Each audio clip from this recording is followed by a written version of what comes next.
Então, que IA e dados alternativos estão mudando o acesso ao crédito no Brasil, né? Então, a gente vai discutir aqui um pouquinho, né, como tornar a análise mais justa, sem vieses, e como fazer concessão de crédito, né, utilizando a tecnologia de uma forma mais assertiva e mais de forma acessível como um todo, né? Sou aqui juntado, né, estou com a companhia da Cristina Pina, diretora de TI do Bradesco, mais de 20 anos de experiência em tecnologia bancária, liderando iniciativas de transformação digital, com foco em inovação, resiliência organizacional e impacto nos negócios. Obrigado pela sua presença, Cristina.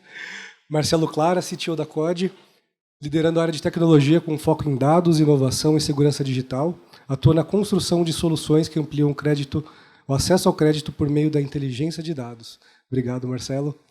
E o Hélio Mariano, executivo de TI com mais de 30 anos de experiência, atua como diretor de tecnologia da Central Ailos, liderando iniciativas de transformação digital, incluindo a migração para a nuvem e modernização do core bancário. Baita de um time, obrigado, pessoal, por aceitarem o convite novamente. Iniciando aqui, primeira pergunta, vou trazer aqui para o Hélio. Hélio, considerando a migração para a nuvem e modernização do core bancário, que foi um pouco do que você fez até mesmo na Ailos, né? Como essas iniciativas facilitaram a adoção de crédito mais inteligente e até mesmo a integração com o Open Finance e outros pontos do ecossistema? Obrigado pela oportunidade de estar aqui com vocês, né, bater esse papo, muito legal. Bom, eu tive a oportunidade, então, de executar um programa de transformação digital bem robusto na Central Ailos, que é um sistema de cooperativas de crédito do sul do país, e alguns elementos contribuíram para a gente chegar, vamos dizer assim, nesse resultado. Começou com um programa com 3 pilares, pensando em mercado, em modernização e em pessoas. Mercado, porque a gente não podia fechar para balanço, né? Falar assim, vamos fazer a modernização e a gente dá uma paradinha aqui com as demandas de negócio que vai ficar tudo bem. Então, tinha que acompanhar o Open Finance, Pix, então acompanhar o mercado e atender com o avião voando, fazer as mudanças que eram necessárias. Modernização pela troca do core bancário e outros sistemas correlatos, né, como o CRM, que precisavam ser modernizados. O core bancário, né, da Ailos tinha 30 anos, escrito em Progress, né, migrado parcialmente para Oracle e precisava ser transformado. Então, ali a gente foi buscar um core de mercado. E a questão de pessoas, de cultura, de evolução, não é simplesmente trocar tecnologia, mas é trocar como as pessoas fazem, é influenciar isso, né? Fazer as pessoas pensarem mais em inovação, achar jeito diferente de fazer, agilidade, buscar novas formas. Tudo isso somado com ferramentas, então pensar em novos motores de crédito e ferramentas que pudessem conectar melhor os dados, e dados exaustivamente, governança de dados, né? Que dados temos, que dados nos faltam e como é que a gente amplia a visão para poder ter informações melhores sobre os cooperados, que são os associados, são os clientes da cooperativa e donos da cooperativa, para poder ser mais assertivo nos modelos. Essa combinação, focada numa arquitetura de APIs, né, permitiu estar conectado no Open Finance e, com isso, chegar em um resultado mais claro, mais correto, mais justo, né, para entregar taxas melhores para os cooperados em relação ao que eles precisavam consumir. Essa sopa toda, esse caldeirão, deu esse resultado. Incrível. E, Marcelo, quando a gente pensa aqui no contexto da COD em especial,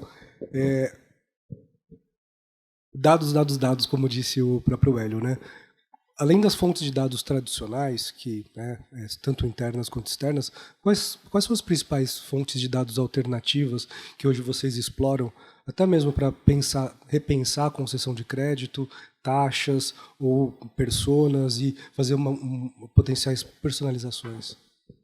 Bom, primeiro, bom dia a todos, né? Obrigado aí pelo convite, time da ACT, né?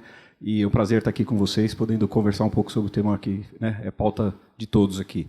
Bom, a COD, desde a sua origem, é uma data tech, né? Então, o nosso core é justamente a gente transformar dados em inteligência, né? Então, isso é o que a gente faz. A gente acorda e vai dormir pensando em como transformar dados em inteligência, né? Isso fez com que a gente desenvolvesse uma estrutura bastante robusta, uma pipeline, né, de data ops bem robusta, onde a gente trata desde a ingestão do dado raw, do dado bruto, né? A gente tem dado do cadastro positivo, a gente tem dado, né, da base de fraudes, né, desde a resolução 6 do Banco Central, né? Então, além dessas bases, a gente tem uma pipeline bem estruturada e a gente sim tem parcerias, né, com alguns players de mercado, inclusive que estão aqui, né, na Febraban, para complementar, né, esse universo de dados que, sem dúvida, é bastante expressivo, né? Isso vai além de mercado financeiro, né? Então, além de parcerias que a gente tem, né, com empresas que têm contextos de dados, eventualmente, que a gente não tem, né, a gente vai para outros segmentos de mercado hoje, como o agro, por exemplo. Né? Então, a gente vai além do mercado financeiro, hoje a gente avança em saúde, em health, né, em seguros, em agro, porque, na verdade, o que a gente faz, na nossa essência, é o quê? É tratar o dado, qualificar o dado, higienizar o dado, fazer um trabalho bastante pesado de engenharia de dados para poder entender daquele dado o que é relevante para a modelagem estatística. E aí, uma vez identificado esse dado, a gente cria o que a gente chama de book de atributos, e esse book é utilizado na modelagem. Né? Então, hoje são mais de 15 mil atributos que definem uma pessoa, e desses 5 mil, em média, a gente está na versão 5.2 do book, são os atributos que a gente usa para modelar em casos de uso de crédito, de fraude, de cobrança. Né? E essa questão da complementaridade do dado é interessante porque a gente faz, sim, produtos de prateleira. O que é produto de prateleira? Eu pego o dado, né, trabalho a partir do book. Eu faço uma modelagem, machine learning, deep learning, XGBoost, tem uma série de técnicas e crio produtos dado contextos. Tá? Esse produto tem uma relevância, mas o que gera mais valor é o produto customizado. Então, além da gente ter parceria, como eu comentei, onde a gente agrega dado para dar maior completude desse universo de dados, para a gente identificar casos de uso e fazer a modelagem, a gente faz muito projeto de produtos customizados. E o produto customizado é exatamente o quê? A gente usar o nosso dado, mas o dado do nosso cliente também. Né? E aí, nesse modelo, a discriminação é muito maior. Ou seja, eu pego o meu universo de dados, junto com o universo de dados do cliente, e a gente desenvolve produtos customizados. Né? Então, a gente fala de parcerias e também de compor o nosso dado com o dado do cliente, que o resultado é sempre mais efetivo. Né? Juntar first, second e third party junto. Né? Perfeito, perfeito. Inteiro, né? Exato. Uma coisa muito legal que surgiu no comentário de vocês dois é esse olhar muito cuidadoso para a fundação. Né? Então, seja a fundação arquitetural, de API, revisitar o core, ou a fundação analítica, para pensar em variáveis, pensar em pipelines, quando você menciona DataOps, é revigorante ouvir isso, né? Porque esse cuidado com DataOps e com esteira de pipelines para geração consistente de dados é essencial, até para ter explicabilidade e ter visibilidade e transparência na tomada de decisão. Né? Então, sim, perfeito. A gente fala muito de Generative AI, né? Mas se a gente não olhar o dado, garbage in, garbage out. Né? Então, o processo de governança, segurança, LGPD, tem bastante compliance, tem bastante coisa aqui envolvida dentro dessa esteira, não é simplesmente transformar o dado. Né? Muito legal. Cristina, passando para você agora, quero ouvir um pouco da sua perspectiva. Né? Pensando em todas essas possibilidades de inovações tecnológicas, como você visualiza esse equilíbrio entre personalização, eficiência operacional, conformidade regulatória, nesse contexto de personalização e utilização de dados? Boa. Obrigada, Marcos. Obrigada, pessoal. Bom dia. Prazer enorme estar aqui com vocês e obrigada pela CT e pelo convite. Sempre bom estar aqui, né, conversando um pouquinho com vocês. Vou comentar um pouco do que a gente está fazendo lá no banco. Né? Vocês sabem que a gente vem passando por uma transformação digital bem acelerada. Sem dúvida, essas inovações tecnológicas que a gente está falando, basicamente dados, inteligência artificial, automação inteligente, fazem parte, né, dessa transformação. E crédito, core bancário, né, então está tudo conectado e a nossa transformação passa por aí. O que a gente observa, né, que com a capacidade cada vez maior, né, de processar dados, né, e acho que aí está muito relacionado com dados, né, que a gente vem conversando aqui, a gente começou a utilizar mais dados, não só dados que são que a gente chama tradicionais, que é relacionamento, o dado relacionado com o cliente e qual é o relacionamento que ele tem com o banco. Né? Então, como é que ele paga as contas dele, qual que é a renda que ele declarou, né? Qual que é o relacionamento histórico, o score de crédito que ele tem com o Bradesco. Né? Mas a gente começa a utilizar fontes alternativas, dados alternativos, para complementar, que a gente chama de dados não tradicionais. Esses dados são provenientes, obviamente, de Open Finance, então a gente usa muito, né, o Open Finance como fonte de dado para a gente complementar, e aí, obviamente, você tem o relacionamento, né, daquele cliente, não só com você, mas também com os outros bancos, mas também fontes alternativas, como os birôs, né, e aí a gente começa a olhar muito para a vida do cliente. Né? Então, dados de redes sociais, dados de históricos de pagamento que ele tem, às vezes, fora de bancos, né? Então, contas de consumo, por exemplo, às vezes não está diretamente com o banco que ele deu o consentimento. Se ele usa aplicativo, qual é o consumo digital dele, quer dizer, outros tipos de comportamento que influenciam muito dentro da composição de quem é aquele cliente.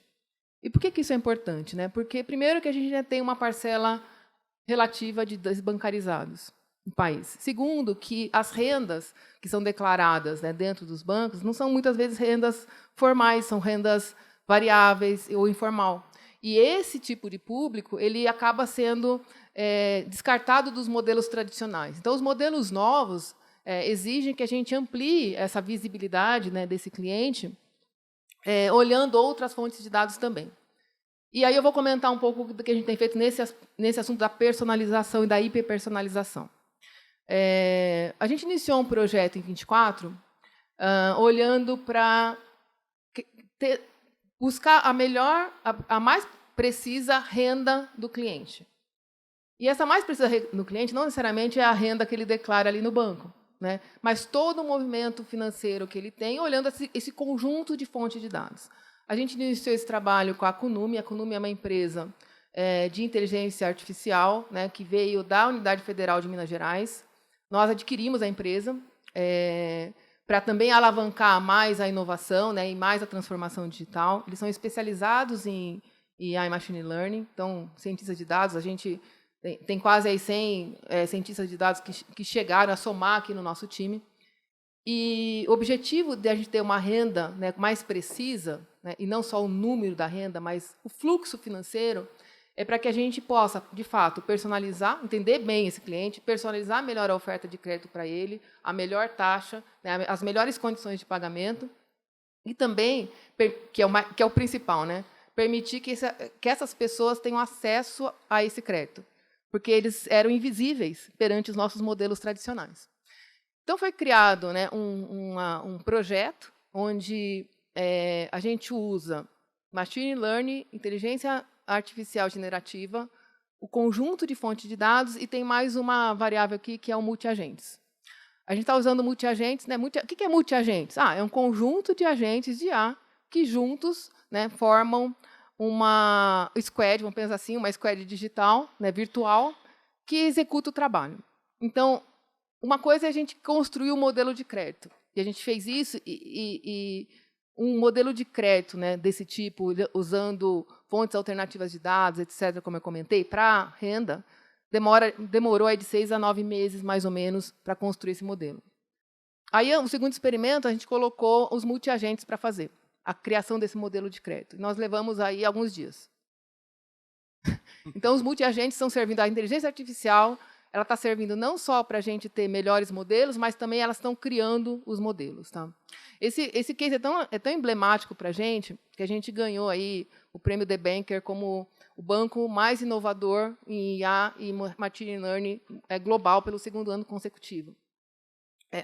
Então, isso é um negócio bacana que a gente vem fazendo, e mais do que ter a renda, e mais do que ter a hiperpersonalização ali do crédito, é poder dar insights. Né? Então, por exemplo, eu sei que aquela pessoa ali, né, que não tinha acesso ao crédito, ela tem alguma necessidade específica. Então, eu posso antecipar o tipo de necessidade que ela tem. Poxa, ela recebe em tais dias do mês, né? Então eu consigo antecipar algum tipo de necessidade do banco para ela. Ou a gente consegue ver quais são as populações que mais estão tendo crescimento, e, por causa disso, talvez elas vão poder mudar, de repente, de um segmento, de uma faixa. Então, assim, ela dá muito insight para a gente, e isso tem sido muito positivo. Né? Quando a gente então, isso é do lado de risco, né, e tomada de oferta de crédito. Então, como é que a gente tem modelos que minimizam risco e modelos que possam ser mais abrangentes e oferecer um crédito mais acessível. Quando eu olho do ponto de vista da experiência, agora é quem vai tomar o crédito, né, e como é que ele tem contato com esse crédito. Hoje, dentro do app, né, quando você pega o app do Bradesco, a oferta de crédito que a gente dá lá, pessoal ou consignado, ele é calculado na hora. Então, o momento que você entra, né, a pessoa que entra, ele é todo personalizado para que aquele crédito, aquela taxa, ela é em tempo real, né, a gente dá o melhor crédito para a pessoa. Então, esse também é um exemplo, não só, né, de hiperpersonalização, mas também de automação, como eu comentei, que a gente vem fazendo agora com o uso do multiagentes. É claro, a gente está aprendendo, né, então não dá para falar que a gente sabe tudo, a gente está aprendendo, mas a gente está num caminho assim, evolutivo no sentido de garantir, né, que a gente consiga dar um crédito com responsabilidade, porque acho que a nossa responsabilidade é essa, né, ser responsável por dar um crédito, que as pessoas, de fato, possam cumprir, né, com seus compromissos. Então, é um pouco nessa linha que a gente está fazendo. A responsabilidade social, né? Totalmente social. Exatamente. Um baita de um case, mesmo que você falou que são nos primeiros momentos, já é um case incrível, né? Com resultado super expressivo. Teve 2 pontos que você levantou que chamam bastante atenção, porque fala também sobre a importância de fundamentos, né, e de um olhar cuidadoso. Uma delas já passou-se a época de faltar dados. Hoje é uma abundância de dados. Mas como a gente garante a qualidade e a assertividade dele? E você trouxe todo esse esforço que vocês fizeram de calcular e buscar e compor para ter os dados mais assertivos e efetivos para tomar boas decisões, né? E outra também, que eu achei incrível, que você falou da questão do fluxo, né? A gente sabe que em analytics, em dados, é muito menos sobre a foto e mais sobre o filme. Então, ver essa sequência de mudanças também é muito importante. Parece que vocês têm aplicado isso, né? Sim. Quando a gente conta assim, né, quando a gente olha pela visão da experiência, a visão lá do multi-agente, tudo lindo, maravilhoso, né? Parece fantástico, assim, parece super fácil de fazer, né?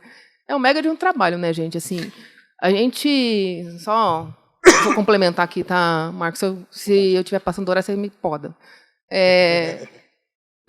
Nunca faria isso. Porque assim, é fantástico esse mundo, né? Mas o que a gente fez há alguns anos atrás, a gente criou uma área, né, de dados, que a gente chama de inteligência de dados, ID, com o objetivo primário de começar essa governança. Tá? Então, a gente tinha os data lakes ali centralizados, a gente tinha alguns cientistas de dados ali, né, e eles começaram a bolar essa governança, né, e curadoria, pensando na questão da qualidade de dados. Porém, esse negócio começou a crescer, e a gente viu que não dava para ficar esse negócio centralizado. Então, obviamente, né, hoje os dados são distribuídos, mas tem uma curadoria central, né, tem toda uma questão aqui da governança, transparência, né, acho que transparência é um negócio mega importante. Né? Quantos de nós já não recebemos mensagens de empresas com oferta de alguma coisa, mas você fala, cara, mas não deu dado para essa empresa, como é que ela tem? Então, como é que a gente será que a gente é transparente, né? No sentido de que, olha, estão usando meus dados vão ser usados para essa finalidade, tem o consentimento do cliente. Então, tem uma série de coisas aqui que envolvem isso. Né? E aí, olhando para essa questão, e por ter uma empresa grande e distribuída, né, onde hoje as áreas de negócio elas atuam com dados, né, apesar de ter essa governança central, né, os dados estão distribuídos e a execução é feita pelas pontas, foi criado um framework, né, de inteligência artificial, com os guardrails, para que quem vai utilizar, né, nas pontas, pensando nos negócios, siga o mesmo caminho. Né? Nós criamos também uma plataforma aí específica para a IA generativa, que a gente chama de Bridge, que é Bradesco Inteligência de Dados Generativa, conectando com os diversos LLMs, né, OpenAI, DeepSeek, etc., e com toda a fundação e estrutura para garantir segurança, garantir transparência, alinhamento com a questão de compliance.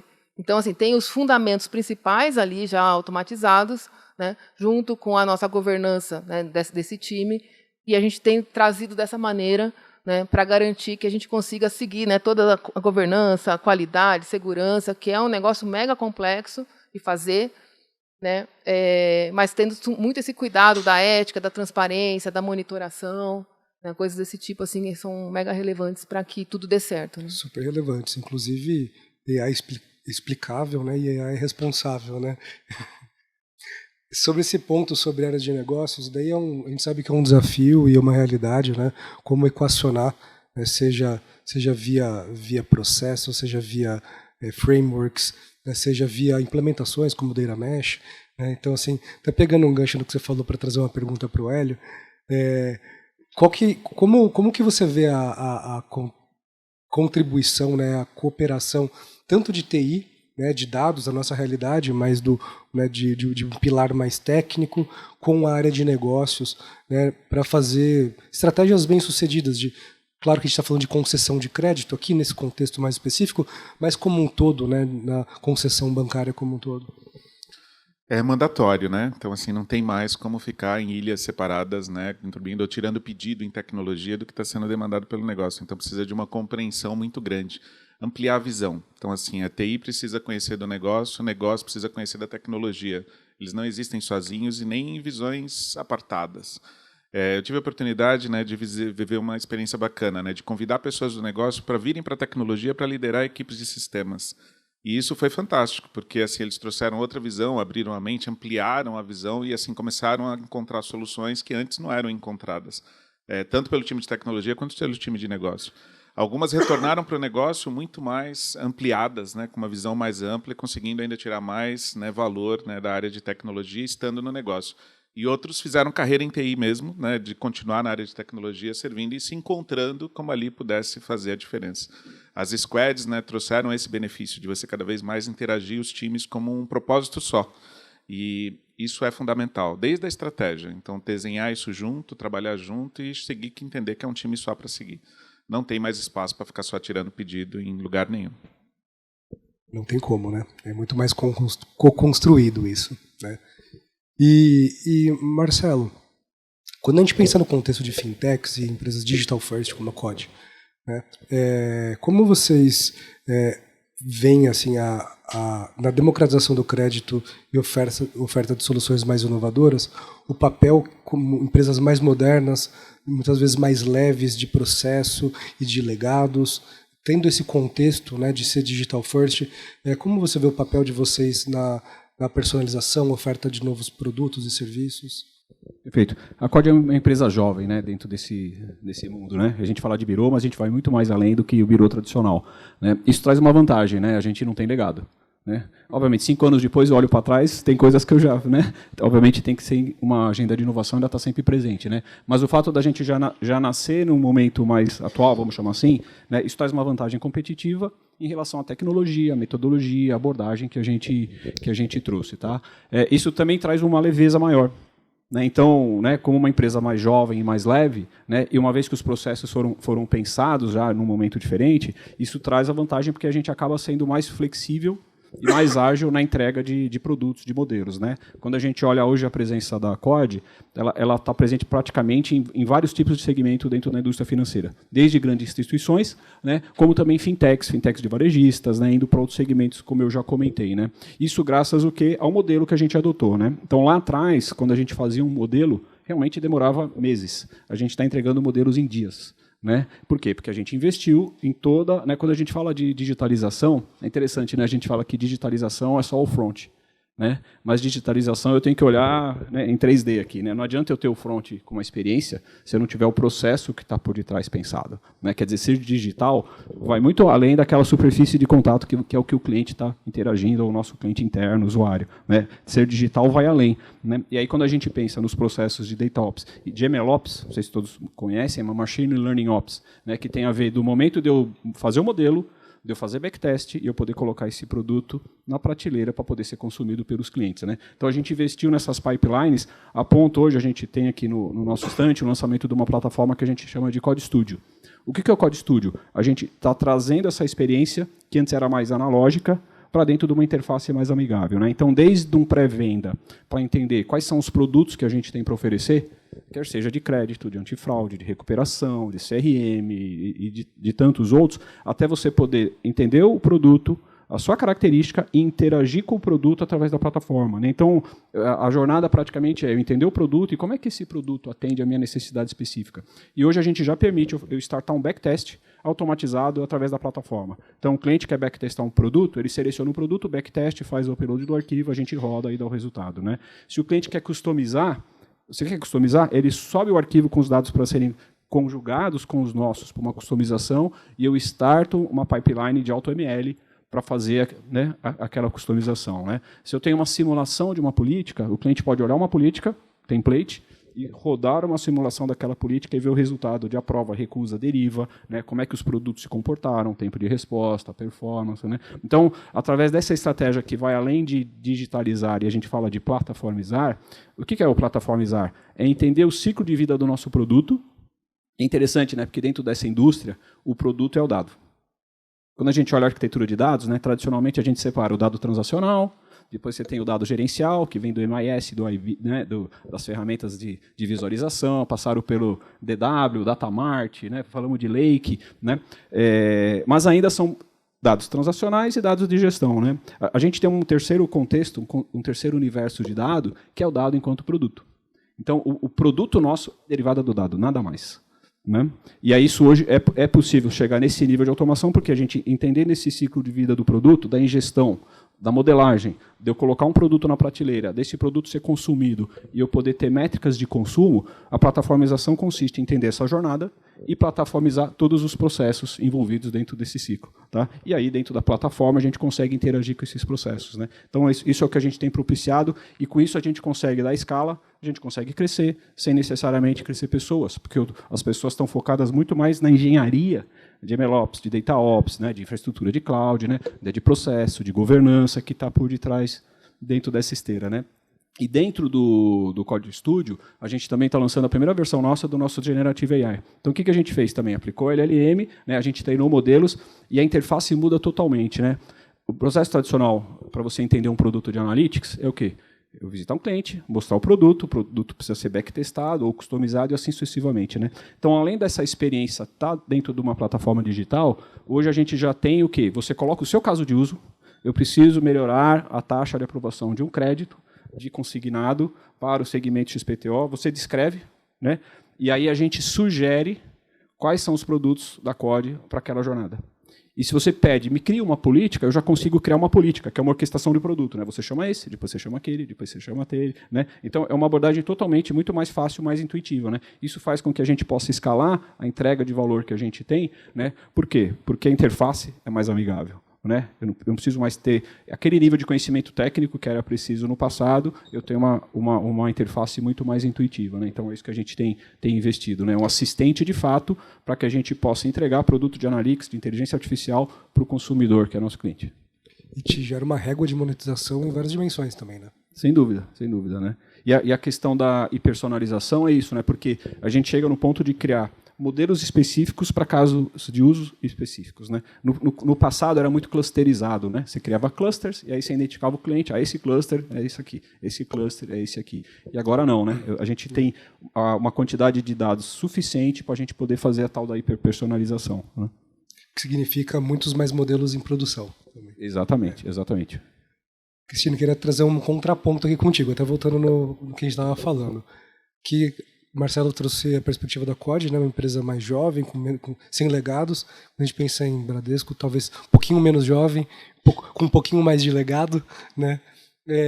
Como que você vê assim, na prática, na sua vivência, né, as abordagens organizacionais, né, de processos e até mesmo de arquitetura que são viáveis e que você vê que realmente são efetivas para colocar em prática todos esses processos? Boa, fiquei com inveja aqui do Marcelo, que ele falou que ele não tem legado.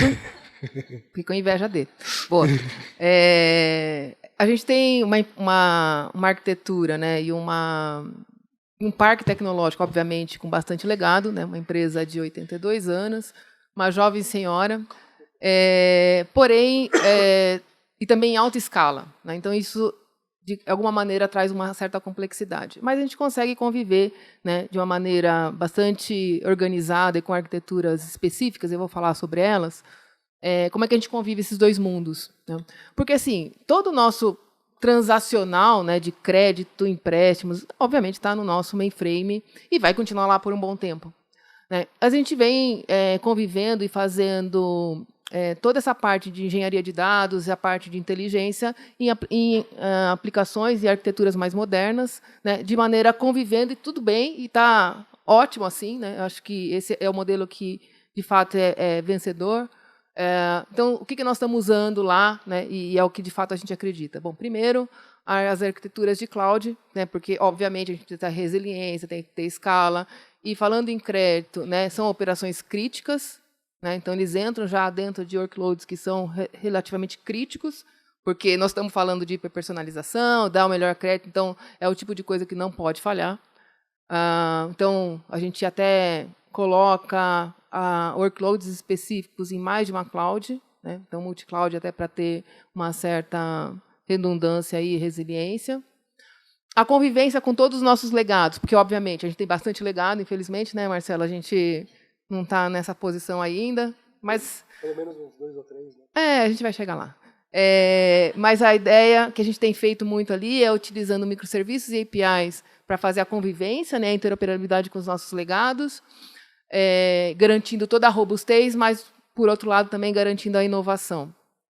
O uso, obviamente, dos data lakes, eu tinha comentado, né? Então a gente tem já os data lakes totalmente distribuídos, catálogo de produtos para que a gente possa saber exatamente onde que está cada um dos dados, né? Não ter replicação desses dados, então a gente também tem esse aspecto.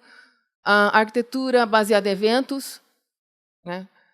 Para que a gente possa ter atuação em tempo real, né? Então, exemplo claro, alguns exemplos. Poxa, eu vi uma atitude suspeita acontecendo. Então, poxa, eu vou pedir um segundo, terceiro, quarto fator de autenticação, né, até bloquear aquela transação. O cliente fez o pagamento de uma parcela de uma dívida. Isso automaticamente realimenta o modelo de crédito. Então, assim, a gente tem que ter capacidade de tomar decisão e agir em tempo real. Então, por isso que eu tenho que ter uma arquitetura baseada em eventos. E também ter a conectividade com o mundo exterior, né? Então, sempre baseado em APIs, para que a gente possa interoperar com o mundo externo, né, seja Open Finance, seja os próprios birôs ou outras fontes, porque a gente precisa de fontes tanto para receber como para fornecer dados, né, de uma maneira bastante segura. Então, isso, né, esse conjunto de coisas que eu descrevi, eles compõem a arquitetura. Veja, não é um negócio muito simples e tem que estar super bem orquestrado. Para que isso aconteça, né, aí aqui os meus amigos já deram a palhinha, né? A gente tem usado também MLOps, toda a esteira de construção automatizada, né? Uma coisa bem importante, né, tanto do machine learning até chegar à operação, uma coisa importante é a monitoração contínua, porque esses modelos, né, primeiro a gente precisa ver se o comportamento do cliente está mudando, né? Se o modelo está derivando, se o modelo está eficiente. Então, a operação contínua ela é fundamental para que a gente possa fazer a realimentação do modelo, né, e não deixar ele ali sozinho. O DataOps, no aspecto de a gente garantir a consistência do dado. Como eu comentei, né, a gente tem várias fontes. Esses dados têm que estar consistentes, né, gente? Não pode estar um atualizou, outro não atualizou. Não dá. Então, tem que ter automação nesse aspecto, né? Então, também é uma operação bastante complexa, né? Toda monitorada, todo automatizado, e a utilização dos modelos ágeis, que a gente também usa muito, porque a gente fala, tá bom, não tem que ter viés no dado. Tá, e como é que faz? Como é que não tem viés no dado? Como é que faz? Tem que sentar com as pessoas que são especialistas do negócio, né, para saber qual é, por exemplo, qual é o tipo de cliente e como é que eu tiro o viés, quais são todas as possibilidades que eu tenho, né? Então, é um negócio complicado de fazer. Então, assim, a gente tem que estar... Claramente são óbvios. Não são óbvios. Então, assim, tem que ter o cara que conhece o negócio, tem que ter a visão da pessoa de tecnologia, né, e dados, tem que ter o cara de compliance, tem que ter o cara de segurança. Então, por causa disso, né, a gente acredita muito nos modelos ágeis, é o que a gente tem fazendo, então, squads multidisciplinares, nesse contexto, né, de trazer visões diferentes sobre o mesmo problema. Então, o problema que a gente tinha, né, sobre desenvolvimento de sistemas, quando a gente pensa nas squads, ele é totalmente amplificado, né, a complexidade quando a gente pensa em dados por todos esses aspectos que a gente trouxe. Então, a gente tem usado muito isso, né, e tem trazido resultado. Então, a gente consegue ter, por um lado, né, voltando aqui para a sua pergunta dos legados, né, todo esse aspecto mais estável dentro dos ambientes mais legados mesmo, mainframe, né? Então, todo o nosso modelo transacional, né, ele continua no mainframe, principalmente do altamente transacional, conta corrente, crédito, empréstimo, etc. E todo o lado mais de inovação, dados, etc., modelos do lado mais em cloud, com essas características que eu comentei. E assim a gente está convivendo e acho que a gente está tendo bons resultados, pelo menos estamos vendo decolar aí o nosso avião. Tá? E essa jovem senhora cada vez mais moderna, né? É isso aí, é isso aí. É interessante comentar essa questão da importância do monitoramento, né? Se a gente pensar, se o produto é função do dado, eu crio um produto em função do dado, certo? Será que esse dado é estático ou ele é dinâmico? O dado é dinâmico. Se eu uso dados, né, de um contexto para fazer uma modelagem e derivar isso para um produto, utilizando IA, machine learning, etc., né, se aquele dado muda, o que quer dizer? Que o modelo ele vai perder sua eficiência. Né? Então, ele vai perder a sua eficácia. Tá? Por isso é tão importante, né, o monitoramento contínuo, né, daquele modelo. Porque se o modelo é função do dado e o dado muda, né, a gente pode pegar um contexto só para efeito didático. Né? Se a gente pega o que aconteceu na região sul, quando a gente teve problema da enchente, ou um problema macroeconômico, microeconômico, problema social, né, isso muda o dado. Se muda o dado, muda o modelo. Né? E aí é importante a gente fazer, sim, monitoramento contínuo. Né? A gente tem uma oferta que ela é a seguinte. Né? Imagina que você contratou um produto que seja de prateleira ou customizado. Tá? Quem garante que aquele produto não vai depreciar? E aquele produto está ligado numa esteira de fraude, numa esteira de cobrança, numa esteira de crédito, no que quer que seja, certo? Então, o que a gente faz? A gente pode, né, proativamente gerar sempre um modelo desafiante em relação àquele, porque o dado muda. E aí você tem sempre, via plataforma, você sabe como é que é a performance, o KS daquele modelo, que é o que você está usando, e o desafiante, porque se o dado mudou, eu tenho toda hora um modelo desafiante. E aí você consegue ver a performance e fazer teste AB e trocar o modelo 1 para o modelo 2. Né? Então, hoje a gente já faz isso. Né? Não adianta simplesmente ter um modelo, desenvolver um modelo. Porque se ele é função do dado, ele precisa ser monitorado de forma contínua. O shelf life do modelo é essencial. Né? Exato. Muito bom, excelente. Queria fazer uma pergunta para todos vocês aqui, para a gente já fechar. Vocês compartilharam muitos insights sobre a trajetória e a jornada até agora, né, para as empresas que vocês estão hoje liderando responderem à IA, ao MLOps, né, à transformação digital no conceito do crédito. Pensando assim, de hoje em diante, né, tem muita oportunidade ainda, né, o Open Data está relativamente no seu início, né? Quando a gente pensa em IA no Open Data para concessão de crédito, Core Banking como um todo, claro, mas em especial hoje na concessão de crédito, como vocês veem as oportunidades e desafios para o nosso futuro próximo? Começo? É isso. Por favor. Bom, eu vejo uma oportunidade grande de a gente olhar mais para esse cliente, como eu comentei, 360. E dar oportunidade para pessoas que não tinham, né? E aí é muito DNA, né, Bradesco, de pegar aquele cliente que às vezes é mais baixa renda, né, que era invisível para os nossos modelos tradicionais, e a gente começar a, com responsabilidade, né, poder dar condições para que ele possa, né, fazer a sua vida e construir sua vida olhando para outros tipos de dados que ele possa ter, né, e o comportamento dele na sociedade. Para que isso aconteça, eu acho que a gente tem uma responsabilidade muito grande. Aí eu falo com nós, eu falo, né, as empresas, né, porque a gente sabe que ainda é bem difícil as pessoas confiarem, né, seus dados. Às vezes elas confiam porque elas não conhecem, né, mas elas terem clareza do que é feito com aquele dado. Né? E também as empresas usarem aqueles dados da melhor maneira, de maneira muito transparente, muito ética, transformando, né, uma concessão de informação em, de fato, benefício. O que eu estou querendo dizer com isso? Quantas vezes, né, brinquei, né, a gente recebe uma mensagem de uma empresa que eu nem dei o dado, o cara está me oferecendo um negócio. Tá, alguém passou a dado de um para o outro. Né? Então, assim, se a gente quiser chegar nesse nível que eu estou falando, as empresas têm que fazer um uso muito consciente, né, transparente, né, usando, a gente fala da LGPD, né, o cliente sabe por que ele está sendo usado os dados dele. Né? Eu estou protegendo esses dados, eu estou garantindo privacidade, só quem tem acesso. Então, tem uma cadeia enorme de coisas que, se a gente não cuidar, a gente acaba caindo no descrédito, porque o cliente acha que, poxa, eu não vou passar meu dado, porque as pessoas não, né, as empresas não cuidam dele. E isso acaba levando para um outro lado, que a gente não pode oferecer benefícios bons, né, porque as pessoas não confiam. Então, eu vejo uma oportunidade também nesse aspecto, de a gente fortalecer a confiança na utilização de dados.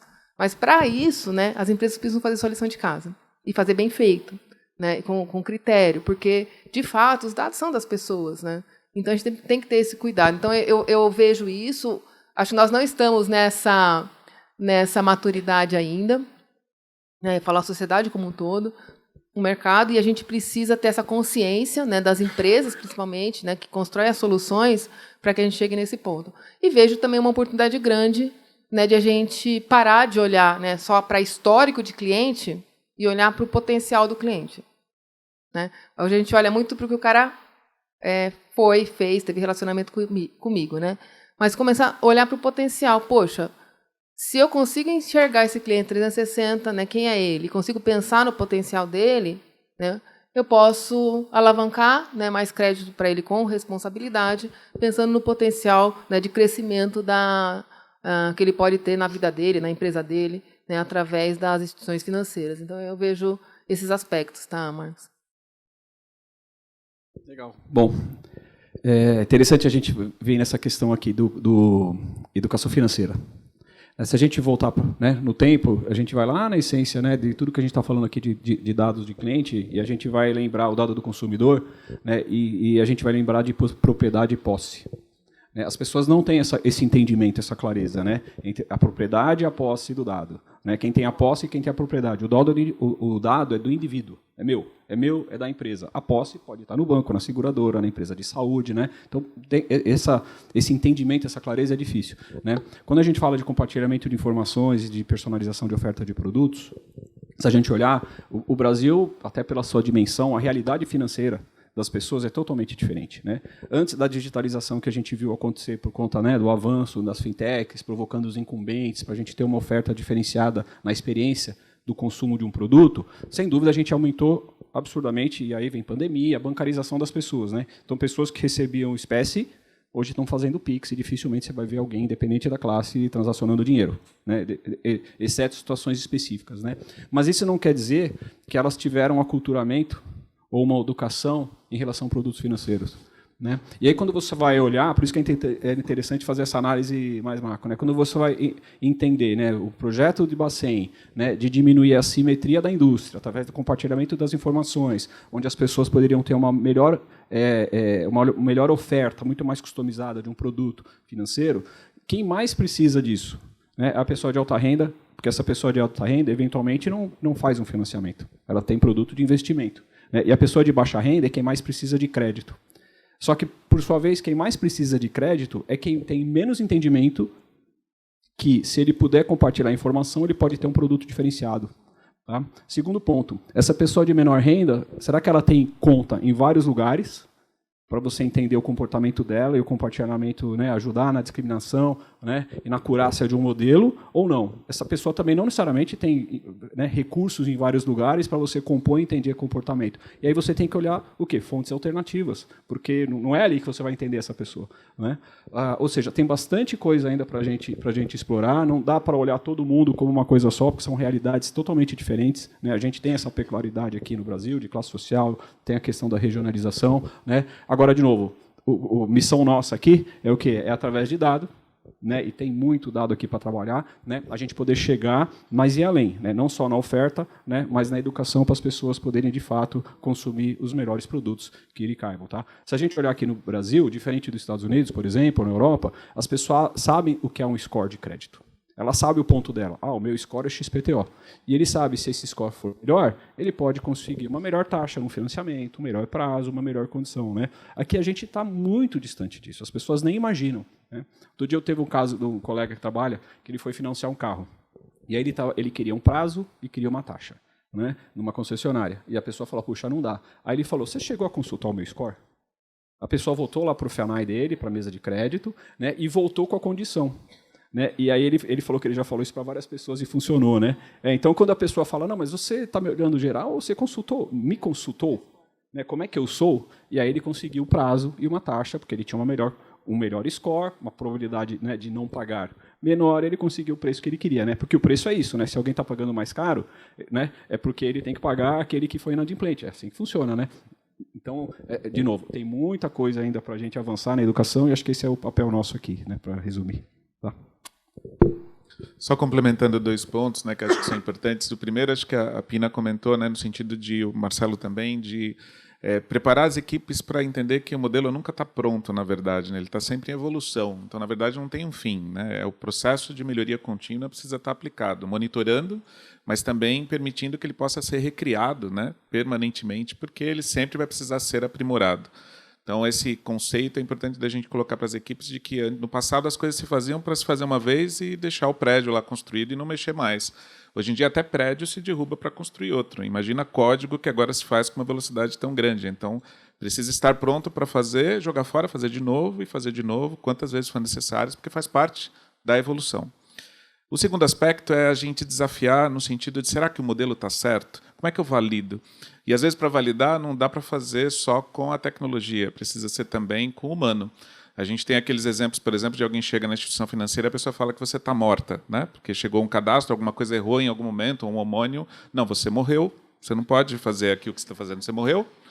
E isso já aconteceu, né? A gente tem histórias aí na mídia. Mas tem um exemplo que eu vivi, que eu achei que foi muito bacana, que foi de... estava na recepção de uma cooperativa de crédito, esperando para conversar com a diretoria deles, e aí a gente estava falando sobre cartão. E aí falando sobre um problema que a gente estava vivendo na hora, que era o pagamento da fatura do cartão. A gente tinha um gap no processo, lá na cooperativa, que a pessoa pagava o cartão no meio do mês e o débito automático estava marcado e cobrava de novo no débito automático. Era uma falha, não estava preparado para entender que ele já pagou a fatura, não tem que pagar de novo.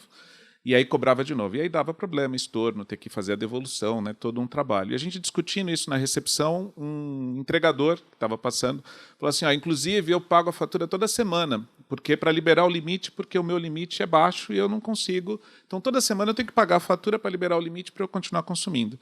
Aquilo acendeu uma luz. Bom, nosso modelo não está bom, né? Porque se a gente não está dando o crédito adequado para ele no mês inteiro e ele está tendo que pagar a fatura, tem que voltar para o modelo e revisar.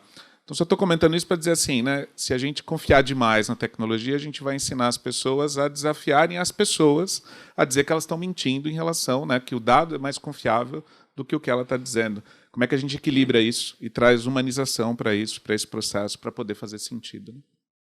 Contribuindo. Muito bom. Conversa boa, né? Dá até dó de finalizar. Gente, muito obrigado. Muito obrigado por tudo que vocês compartilharam hoje, insights, exemplos reais aqui, um pouco de toda essa jornada. Foi muito gostoso, foi um prazer ter essa conversa com vocês. Gente, uma salva de palmas para os nossos convidados.